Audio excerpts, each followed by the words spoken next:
Okay, we're removing this glass backsplash in this kitchen that we're renovating.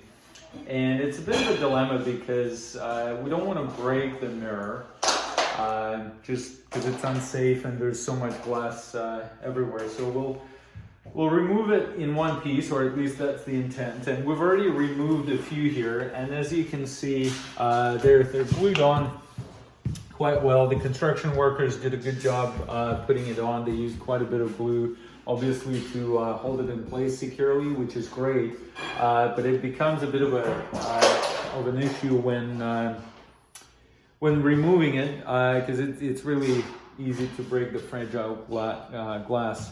And so the method that I've used so far successfully and before in other renos, where we use a shim like this that goes in between the mirror and the wall. And what it does is it basically starts pulling the mirror off of the wall, but ever so slowly, so that either the glue, the adhesive that was used, or the paper on the sheetrock gives way and starts coming off of the wall. And typically I'd use more than one shim, but because of COVID lockdowns and Home Depot being closed, etc., we're gonna make do with what we've got. So let's give it a shot and see if this one comes off in one piece. Essentially, the technique is very, very simple. This end, to the extent I could, to make it a little, you know, like an edge, you know, a little sharper. And it's probably just over 1/4 of an inch thick, and that's all we need. And so I'm gonna try and wedge it in between the mirror and the wall, and start working it from there, just using my hammer. Hammering it like so, and it gives way pretty quickly. I am constrained at the top by the remainder of this cabinet, which I'm going to pull off after I'm done with this mirror. And then on this side, I've got a little bit of access to the edge, so I'll try to use this as well. So let's keep going and see how we do.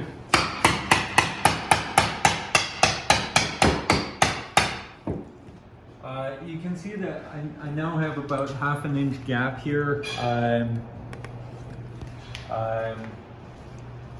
between the mirror and the wall, and so I'm gonna try and start prying it ever so slowly. And I don't know if you can hear it on camera, but there's a bit of a popping / ripping sound, and this is the glue coming off of or tearing the paper off of the sheetrock. So now I'm gonna pull my wedge out to the extent I can, and then just use that as a lever as well to try and pry it a little bit. So now we're done with that end, and we'll try from this end a little bit.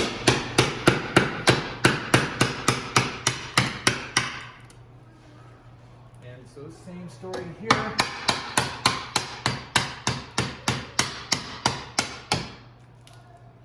We'll just keep prying it. Oops.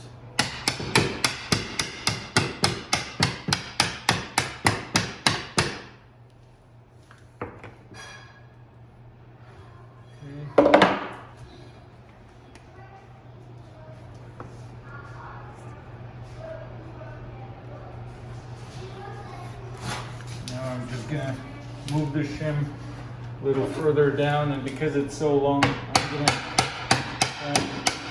get it in diagonally so it kind of creates a bit of a surface there.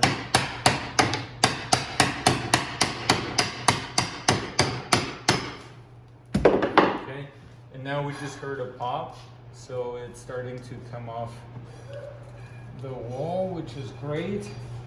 Just need to be a little patient here, not to pull too hard, because I'm cognizant it's a bit of a larger piece, and I'm pulling only on one end, so the pressure on the glass is uneven, and there's a fair chance that it may break in the middle. We'll try to avoid that.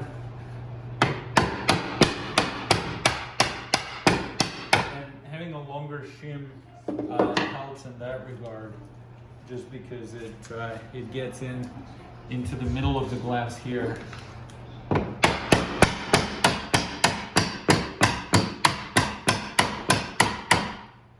And I'm hearing very good sounds coming from behind the glass. It's separating, and I'm just going to continue to pull on it ever so slightly, not to.